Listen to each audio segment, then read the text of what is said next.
So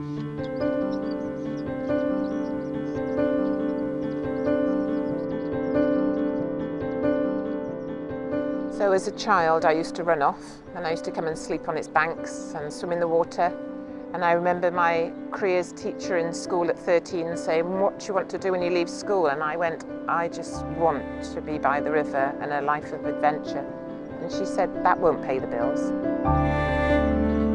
There is this river on the border of England and Wales, and about 1.5 million people visit this area every year.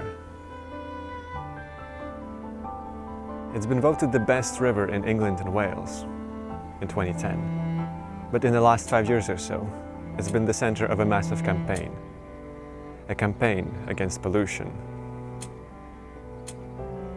It really didn't make sense to me how a river went from making headlines about rural holidays to headlines about an urgent environmental crisis.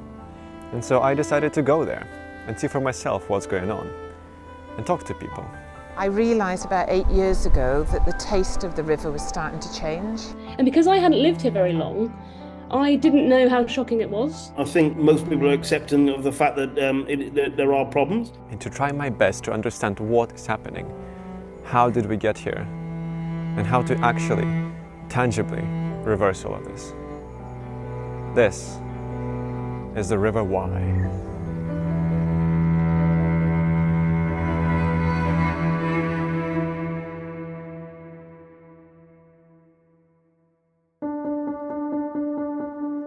What strikes you first when you see this river is not a horrible smell or dead fish washed up on the shore or thick sludge of unknown origin. The river looks clean. I mean, it doesn't smell, the water is kind of clear. The whole thing looks beautiful. It's only when you start looking closer and talk to locals that you start to see the whole picture. So what you see and what you get is two different things. Angela knows more about the river than probably any other person in the world. She's been close with the Wye pretty much her entire life. This section here, you used to be able to look at the rocks and they'd all be individual colours. You just see the trees, you see the overall picture, everything looks well. Nicola moved to the area not too long ago. The people that have lived here for a long time would say, no, there was the odd algal bloom where the river would turn green. It looks, you can see it in the pictures, it's like phosphorescent green, lime green places. It was thick. I mean, for people that swim in it or canoeing in it, it was disgusting and heartbreaking. What people say is one thing, but we can also see this decline in data.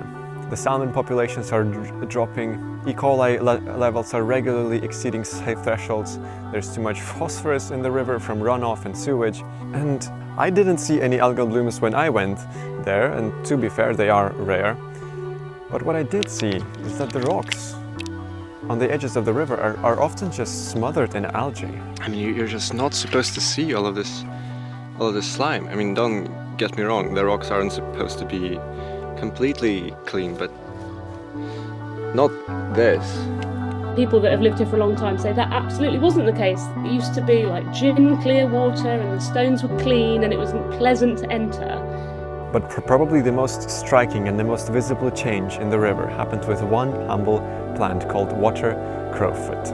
Water Crowfoot gives this beautiful river its highly protected status. It was like the keystone species of the river. And I came to realize that it's absolutely central to understanding what exactly is happening with the Wye.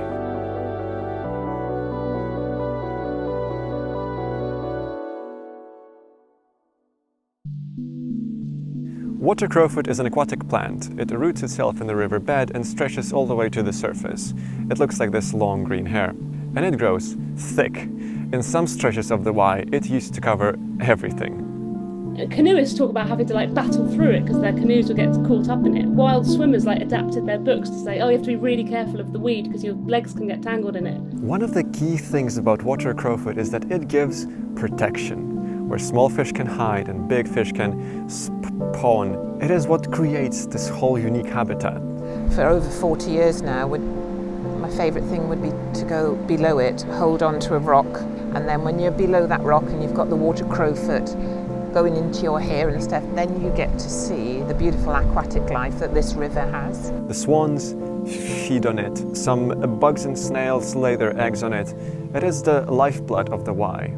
If the Wye was a rainforest, water crowfoot would be the trees. You take the water crowfoot away, you lose the whole ecology of that river. Now it's gone. I mean, nearly the whole river is gone. We don't have any official numbers, but people say 90% or more of it is now gone. A good question to ask is, why is the water crowfoot gone? Here's one common theory. Water crowfoot got severely weakened by the algal blooms. The algae made the water murky, settled on its leaves and blocked sunlight for the water crowfoot, essentially starving it. It could have recovered with time, if only it had the time. Because while it was recovering from algal blooms, one of the largest floods of this century happened on the Wye in February 2020. An enormous mass of water bulldozed through the river, ripping out the already weakened water crowfoot. Okay, but algal blooms don't just happen on their own. Something is causing them. And in the Wye catchment, that thing that fuels algal blooms most, by far, is chickens. There are around 20 million chickens in the Wye catchment, or 88 chickens for every person. Most of them are raised in these big intensive factory farms like this one. And I wanted to see for myself what they look like up close. But it turned out to be a very hard thing to do. You can't expect to see them from public roads. The whole region is littered with them, but they're hidden from view. To see them, you have to go up.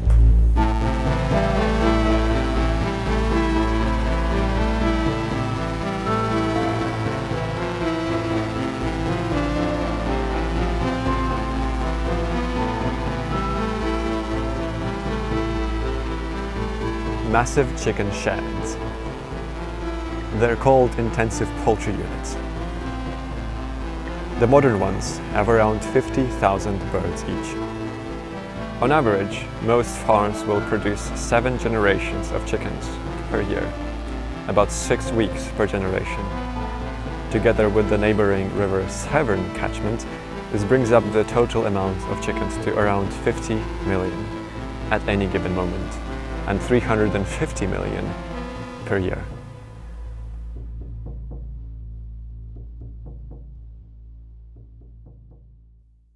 These chickens are obviously not evil, yeah? The problem is, what do you do with the poop? 20 million chickens produce a lot of poop, and there weren't any well-enforced regulations as to what you should do with the poop. And so what usually ended up happening is that it got spread on land, which then inevitably made it run off into rivers, causing algal blooms. And I want you to pay extra attention to the regulations, because this is really one of the key issues of this whole thing. There was the farming guidance that said you shouldn't spread excess manure, but the thing is, nobody's really going to stop you from doing so. It basically said, yeah, you shouldn't spread excess manure, but if you've got too much of it and you can't do anything with it, then, just do it. And so I wanted to speak with someone from the local councils who oversees regulation in this region and knows about the issue of handling manure properly. It's very uneven because you don't have to do it. So some will do it and some will not do it, and then it creates an uneven playing field for everybody else. You don't have to do anything extra with the manure, and this is one of the key issues. Let's make a list of issues. But also, every farm, every chicken shed wasn't just built because a farmer decided to. Every single one had to be approved by the local councils. They had to look through the application, consider it, and then decide to give permission to build it. So didn't the planning authorities see that having 20 million chickens in this one area is going to be a problem? In terms of planning, because I remember sitting on the planning committee determining some of these, and what you're approving is a structure, a shed. So you look at it, how's it going to fit in the landscape? You might look at it from terms of odour and dust, amenity to neighbouring properties. But are you going to look at whether or not that farmer is going to take the litter and sell it to a farmer who'll sell it to a farmer who might sell it to a fourth farmer or a fifth farmer, and somebody at some point down the line over applies it? That's not the job of the planning authority. So there was this sort of void in planning oversight. And it's honestly not too surprising. The chicken industry began growing in the UK in the 1950s, and it grew immensely ever since. But the systems and the regulations in place haven't kept pace with the growing demand for chicken, leaving wide open holes in planning control, like taking into account the combined impact of chicken manure on river health. The regulations were not particularly strong. So there was a gap, there was a regulatory gap. Okay, so just to recap, there are these two issues. Here's our list of issues. 1. The poop from 20 million chickens ends up in rivers because regulations as to how you manage manure are not particularly well enforced. And 2, there are 20 million chickens here in the first place because the planning protocol didn't include checking the combined impact of chicken manure on river health. Okay. But what about the farmers? You know, from their perspective, no one paid attention to what they were doing for decades, and then suddenly what was business as usual becomes environmentally problematic overnight. So what do they think? Well, first and foremost, That's Ben. He runs a farm with all sorts of plants and animals, including chickens. I love the fact the council and the local authorities are blaming farmers when I think it was those guys that actually gave the planning permission in the first place. You know, it was always going to be a problem eventually when you put 20 million chickens in a catchment. Okay, but does he recognize the issue as a whole? I mean, it's a fairly standard idea and understanding that we're producing far too much phosphate for the catchment. Yeah, right. Chicken manure is exceptionally rich in phosphorus, aka phosphate. So we're going to have to come up with solutions to move the phosphate away. And right now, loads of this phosphate ends up in rivers. It's a very valuable resource, it's phosphate, and it's a shame to see it being leached and run off the land. And you know, just like the river, the farmers are at the mercy of forces way larger than them, like the demand for very cheap chicken. I mean, it's a terrible shame that we can go and buy a chicken for £3 or £4, isn't it, in the supermarket at the moment, totally undervalued. Can't buy a cheap chicken and then moan about what they're seeing out, either they're not allowed to swim in the river or the fish are dying or whatever, or canoeing and they're getting rashes and that sort of thing. Cheap food, as I keep telling people, costs the earth. About 80% of the chicken farmers in the region are contracted by a company called Avara Foods. And for a very long time, they've been one of the drivers behind intensifying the chicken farming in the region. And if you can grow lots of chickens quickly and cheaply, they're going to be a very attractive farmer to contract. The way the whole of farming has been pushed at the moment, and has been for the last 40, 50 years, is to intensify, and make everything a factory. If the consumer keeps demanding a chicken for £3, and therefore placing a huge demand on the farmer to produce a chicken for £3, and the only way you can produce a chicken for £3 is to pollute the environment, then who does that sit with, the farmer or the consumer? Well, it should fit with them both. Okay, let's add a high demand for chicken to our list of issues. Farmers don't spread manure on fields because they disrespect nature. They do it because they live in a commercial system that prioritizes utmost efficiency. And the sad thing is that even if a farmer wants to do better, like exporting your manure out of the Wye catchment to where it's needed, or to a processing plant to extract the phosphorus from the manure, they will spend more money on that than they will make from it. The point is, a farmer can do the right thing with the manure, but then they will bear the cost for that. Essentially, they will be penalizing themselves for being environmentally friendly. Those are the options. No chicken farmer goes out of his way to pollute the environment. You know, I'm sure if you gave them options that wasn't so polluting, then they would jump at the chance. I would prefer not to pollute, give me the same amount of money, and that's no problem. That is exactly this part of the equation, and one of the solutions to that is a level playing field. Basically, what I mean by that is that the government steps in and says that from now on, managing manure properly is the norm. Everybody has to do it, no exceptions, aka enforcing the regulations. In that way, those farmers who do better are not penalized for doing so. That's a level playing field. But Ben had a slightly different take on this. I don't think it should be a level playing field at all. I think it should be quite the opposite. I actually think those that are doing environmental benefits should be actually rewarded rather than penalised. On a different front, supermarkets can also play their role in how they label things. It's called mandatory method of production labelling. It's essentially a label that would be on any packet of meat that says how the animal was farmed. So is it intensive indoor? Is it more space indoor? Is it free range? And that could be a way of changing consumer demand, helping people know what they're buying, and maybe incentivising people to spend a bit more and get a better quality chicken, eat it less frequently, and that farmer get paid a bit more as well. That a bit more can make all the difference. If it's 50p more, then unfortunately that's the cost of a clean environment, a clean river, and a long-term future for generations unborn. If we can tackle these three issues, the whole situation can improve drastically. But what all these issues have in common is that there needs to be a reason to do all of this. There needs to be a reason to do the right thing. And that is only something that the regulators and the governments can incentivize. There's no incentive to do the right thing because everyone's giving out guidance and advice. Only the regulators can enforce the law. Farmers could be a part of the solution if given the opportunity to do so, of keeping stuff that should not be in the river out of the river.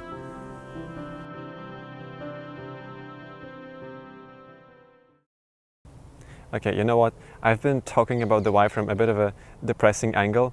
I've laid out the issues, water crowfoot decline, phosphorus, regulatory gaps, and an uneven playing field. And you know, often when talking about environmental issues, that's where the current story ends. But with the Wye, it doesn't. Thousands of people have been hard at work trying to protect the Wye, and it's been working. Let me show you what I found.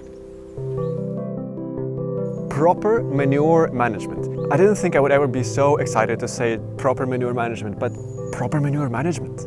In May 2024, Herefordshire Council adopted a plan saying that from now on, farmers will have to log how much manure they have, how much phosphorus is in that manure, and if they have too much, how they're planning to get rid of it. But there were some who disagreed with this. The National Farmers Union contested that and said, no, we're not going to rebrand our manure as waste. And the Farmers Union lost that challenge in court. Which means we are many steps closer to proper manure management. Sometime before that, in 2021, Herefordshire Council stopped approving new chicken farms. Mostly. It was the first council to do that. The Council of Powys in Wales did the same in 2023, although also imperfectly. But not every council followed. In May 2024, Shropshire Council approved a new chicken farm housing more than 200,000 birds. But this didn't get unnoticed. One of the independent researchers studying the poultry industry in the Wye, Alison Cathin, wanted to do something about this, and I had a call with her. When I looked at it, I just thought, this is a really rubbish place to put a shed.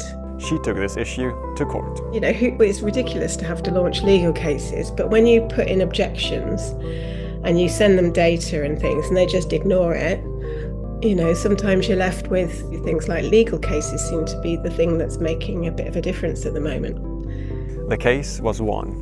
No new chicken farm in Shropshire, at least not this one. This is a big deal.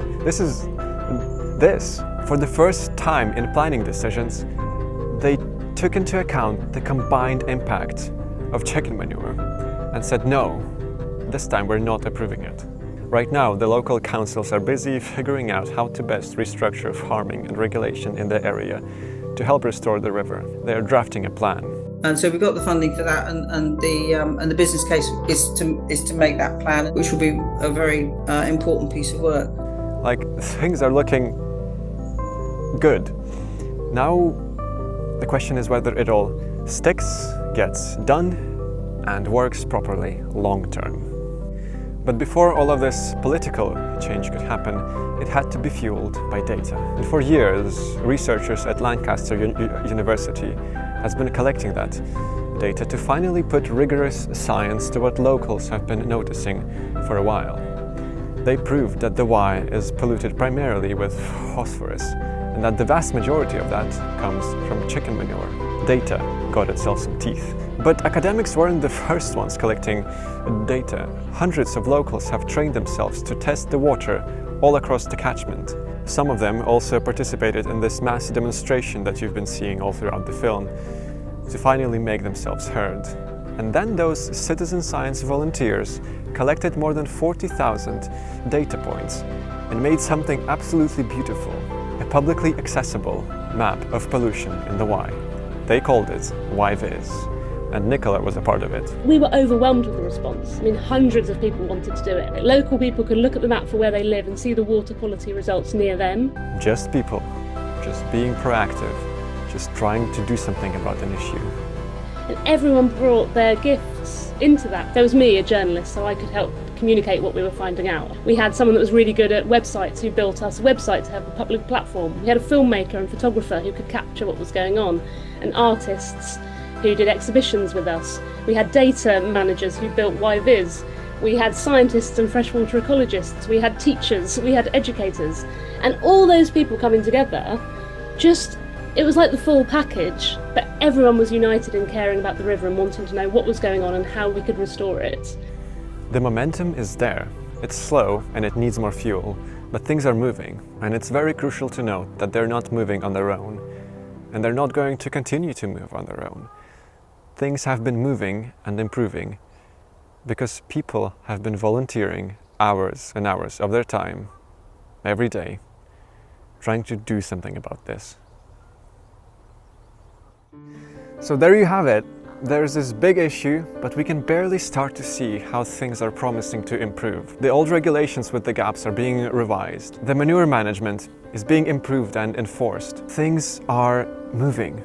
The damage done to the Wye is what happens when the rules of the game slowly change and regulations and policy can't adapt quickly enough. When there are gaps in regulations, when farmers are pressured by the markets, and when the ecological price of chicken is not reflected in the supermarket price. The world is constantly changing, and how well we move through these changes will depend on how quickly we can adapt. Right now, everything in the region is undergoing this adaptation, even if it's long overdue. We are at a very important moment in the history of the River Wye. We have seen a teeny tiny bit of progress, and even that has already helped the river. Yeah, if we look at there, the swans and the cygnets, and then they're dunking down to get some of the water crowfoot that's just come back in this section, which is really nice. Nature has a remarkable ability to recover if we just let it do its thing, if we just stop putting things into it that don't belong there. Those algal blooms, the Wye hasn't seen one like that in a while. And in a few places, there's already more water crowfoot. Even if we do everything right, it may take 10, 15 or more years before the Wye is completely clean. There's no quick fix, but in the grand scheme of things, 15 years is nothing. We have to remember, there is bad going on, there is pollution going on, but always keep the beauty in everything, because if you don't keep that beauty in what you're seeing and what you're looking at, you can become bitter. And as a campaigner, this is my 8th year of doing this. And bitterness doesn't help anybody, and aggression doesn't bring, but persistence, if you're persistent and they know that you won't give up on what you're trying to achieve, and obviously the voice is growing, then you get results.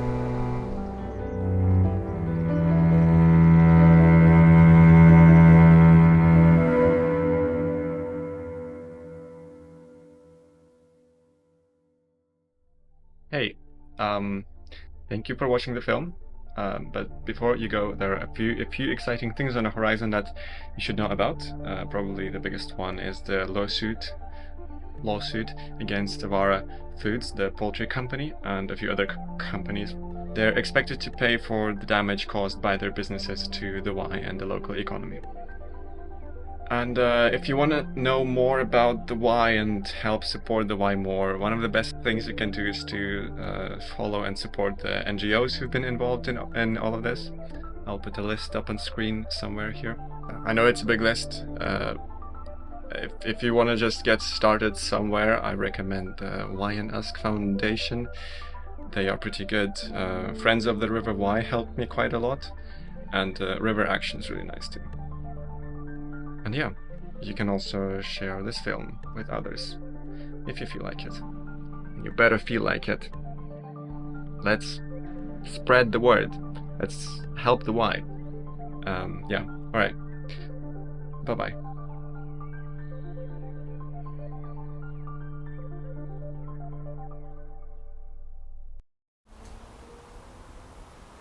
Nice. Very nice, very nice.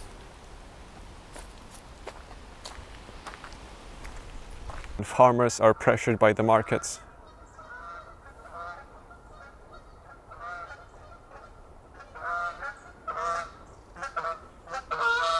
You're so loud, I swear.